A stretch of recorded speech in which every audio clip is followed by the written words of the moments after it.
Hi, this is Kit, professional voice actor and narrator. If, like me, you occasionally come across words that you're not quite sure how to say, then I am here to help. Any other words you want to suggest I include, let me know in the comments section. Okay, here we go. Lexicon, lexicant, lexican, with lexicate. This word means a statement of fact, clearly established or beyond doubt. What is this word? The word is apodictic. Apodictic. A, po, dic, tic. Apodictic, when written phonetically, and at the bottom in the center when written in IPA, that is, using symbols from the International Phonetic Alphabet.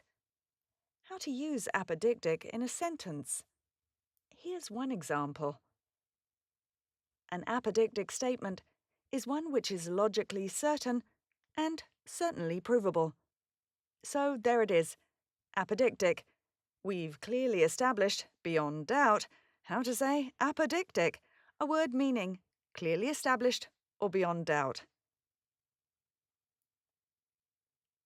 Lexicon, lexicouldn't, lexican. Click to subscribe to Lexicit for how to say more difficult words, build your vocabulary, and generally get your lexicon on. Subscribe to Lexicit.